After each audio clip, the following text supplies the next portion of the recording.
Hello and welcome to Roll for Sanity, where we become Mythos investigators in the world of Call of Cthulhu role-playing. And welcome to all the new investigators joining us since the last vid. Today we're going to be lighting the burners and stepping into the world of Cthulhu by Gaslight, the long-awaited setting book from Chaosium, where the mythos and the thick London fog come together, bringing terror to the capital city of the British Empire. Who better to step forward than a consulting detective that definitely isn't Sherlock Holmes, but follows in their footsteps, able to provide expert advice to Scotland Yard police and all the mysteries that confound them. Just like the private detective is the staple of the 1920s Arkham investigations, the consulting detective is a great choice of first character for Cthulhu by Gaslight. The detective will have a number of ways that a keeper can engage them in an adventure, from reading something in the newspapers, a client coming to call on them with a mystery, or the police employing their services to try and solve a crime, which naturally will open the proverbial can of worms. Have a think, though, about what you'd like your consulting detective to be like. Any number of social skills can be employed to get the information on a case, from charming the folks who provide personal services, baffling the criminal swindler to spill the beans, or threatening a discombobulation should the Weasley fence fail to reveal where the watch was stolen. Once we have our investigative style, the consulting detective occupation comes with all the skills needed to solve a mystery, from the vastly underused anthropology and other investigative skills like spot hidden and even the skill of chemistry. This allows great role-playing opportunities. You may think this is just like a private eye, right? Yes, to a certain extent, but Victorian society had very clear class divides that our detective must navigate, as even the eyewitness of a working-class chimney sweep, when backed up with evidence, might not be enough to convict even a middle-class suspect. One slip and your reputation could be ruined. What will our consulting detective be like? Will they be the toast of Scotland Yard, or so street that they live in the gutter? Let's feed the dice to Cthulhu and roll for sanity. Personal attributes.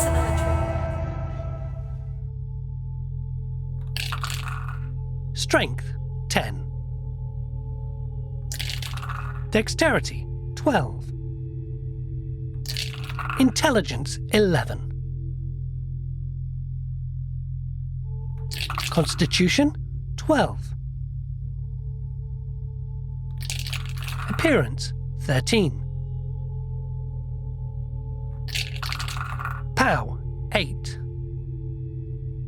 Education, 15. Size, 12. Luck, 15. That's a very respectable set of rolls. Now remember, to get our attribute scores, we take our dice rolls and multiply them by 5. So that is Strength, 50. Dexterity, 60. Intelligence, 65. Constitution, 60. Appearance, 65. Power, 40. Well, there has to be a downside. Size, 60. Education of 75. And a luck score of 75. Based on those rolled attributes, let's look at the hit points, which is con added to size, then divide the total by 10 to give our character 12 hit points. Strength and size come to less than 135, so there is no damage bonus, but our move rate is 8, as our strength is less than our size, but dexterity is equal to our size. Sanity points are the same as our POW, and a loss of just 8 points will be enough to send our consulting detective into madness. We need to mention age in Cthulhu by Gaslight. I find a character with an age of 31 to 39 will prevent age affecting their attribute scores. Now, a word on class. Remember that Victorian society has social class, and a consulting detective can be middle to upper class. I'd recommend that a middle-class character is good for our consulting detective, as this will give you more role-playing opportunities. A rich, upper-class detective could have the full cooperation of the police force and be able to accuse anyone of their crime, and their word would be accepted. I like a bit of a more down-to-earth character who doesn't have it plain sailing, but if there's a bonus to be had, well, why not? Your keepers may adapt these class scores for their game, but every social class above or below yours is a bonus or penalty die. So, a middle-class investigator convincing a working-class docker that the ship's manifesto is needed would get a bonus die on their fast talk roll. But a working-class docker trying to enter an upper-class manor would have 2 penalty dice on their social rolls. Occupational skills. The Cthulhu by Gaslight Player's Handbook is a wealth of new occupations, and it's here we find that our consulting detective's occupation skill points are our education score of 75 multiplied by 2, added to our intelligence score of 65 multiplied by 2, which gives us 285 points to spend. First up, before we forget, is credit rating. I want our consulting detective to be very well off, and in Cthulhu by Gaslight, a credit rating of 50 gives us all the money we'll need for a nice office, hired help when needed, and some cash for backhanded bribes. We then begin our detective skills with anthropology, where a detective on one hand can tell what culture a person is from by the way they look, and on the other reveal all sorts of physical characteristics just from a footprint. 50 points spent here. Next option is language, which would be handy in multicultural London, but we'll skip that this time and reluctantly put 25 into law. Not that we'll ever need it, but being a detective, we ought to know what the law says about a few things. Library use is an occupation skill, so that's 30 points here to take it up to 50%. Psychology is also available as an occupational skill and would be very handy for our detective, so 40 points here to bring that up to 50.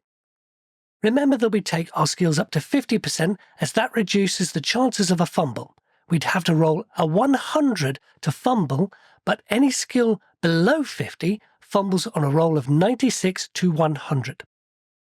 Our next skill option is for science chemistry. I need points for the next 2 skills, so it's just 30 points here for the early science of forensics. Putting a scrap of cloth into a solution of chemicals can reveal the acidity of mud at the murder scene. Having spot hidden as an occupational skill goes hand in hand with anthropology, so our detective can spot something and know that little bit more about it. 25 points here. Our next option is a personal speciality, but notice there isn't any social skills listed in the consulting detective. I'd recommend all Call of Cthulhu investigators have at least one social skill, if not more. We'll use this personal speciality option to give us the skill of Intimidate and spend our last 35 points here. Personal skills. An above-average intelligence score gives our consulting detective another 130 points to spend on personal skills. Seeing as the occupation skills took care of our investigative needs, personal skills can be used to take care of the investigator. A nice high dexterity means I need just 20 points to take our dodge to 50%. With our detective having a good appearance, we ought to be able to turn on the charm, so 35 points there. We'll put 25 points into Fighting Brawl to support our detective Intimidate skill, or they might just be all mouth and no trousers. And with 15 points in Firearm Skills Shotgun, they can just about shoot as well. We need to pay special attention to the next skill I've chosen. It's Reassure. Our character has an attractive face, so their base percentage for Reassure is 1/5 of their appearance, so 13. If you have a Cthulhu by Gaslight or Regency era investigator, get this skill to a good level. Why? This skill is like first aid but for sanity. A successful roll can restore 3 sanity points to another player straight away and pull them out of a madness for just a few minutes. Sensible keepers will limit these gains to the character's starting sanity for the day, but this skill is better than a month in an asylum. Who says a nice hot cup of tea and a sit-down can't calm the nerves? The finishing touches. We have assets of £5,000, which will be in the house and office that he owns. He has an annual income of £600, which is marked under cash, and his spending level is £15 a day, plenty enough for a nice pie or to buy some roses from the pretty flower seller in Chelsea. Gear and possessions will say a good suit, bowler hat, and he carries a modified doctor's bag which contains his detective kit. This contains a spyglass, magnifying glass, microscope, some chemicals, and evidence collection materials. For our protection, our detective carries a blackjack and keeps a sawn-off double-barrel shotgun for intimidation when things get serious. Cthulhu by Gaslight introduces to the character sheet a whole section called My Story. I think this is a nice addition, as the backstory elements do give you an idea of who the character is, but what led them to where they are now. Let's call our consulting detective Jensen Slater, who lost his well-to-do parents in a fire at their mill when he was a child. Jensen moved to London and lived with his grandmother, who took this handsome bachelor to social parties. Jensen then joined the police force, where he became a notorious police sergeant who would rather crack heads than take a criminal to court. When his grandmother passed away, Jensen was left with a nice inheritance and took the opportunity to leave the police force before he was kicked out to set up his own detective agency, Slater & Stone. He can call on a few people from the police, but he's making his own way now. Personal description: Slater is the more rugged, handsome type, with short black hair, a handlebar moustache, and dresses conservatively. Traits: Cthulhu by Gaslight has a list of 20 from which to choose, and I think stubbornness suits here. Slater will be relentless in his investigation, and it'll take a lot to change his mind. Ideologies and beliefs: Slater is a regular churchgoer, as is expected in Victorian society, but doesn't think there is anything higher protecting the world, as he lost his parents at such a young age. Injuries and scars: with a good appearance score, we'll say none yet. Significant people: he has a cousin that he meets every now and then, but I think it's his receptionist and administrator is the one he cares about the most and goes to for support. Phobias: luckily none yet. Meaningful locations: we'll say Tower Bridge in London, as this is where a young boy looked across the city from one of the walkways and knew this was where he wanted to make his mark in life. Arcane tomes and spells: none yet, but should we acquire any, this is where we would record them. Treasured possessions: a pocket watch given to him on his 21st birthday by his grandmother that belonged to his father.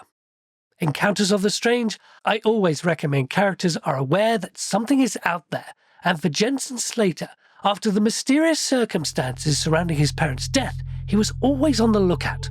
And it was late one night, whilst on the streets of London, that he saw what could only be described as a demon of the night, materializing through a building and then disappearing off into the sky. The Cthulhu by Gaslight Investigator's Guide is packed with so much information about the Victorian era that you can make a truly knowledgeable character. With specific chapters on Victorian exploration, pseudoscience, the occult and spiritualism, our consulting detective Slater will be right at home. Please feel free to visit the blog at www.rollforsanity.com, and it's still not too late to get the Mythos art pack to make your own game planning calendar. Thanks for watching, and we'll roll for sanity again soon.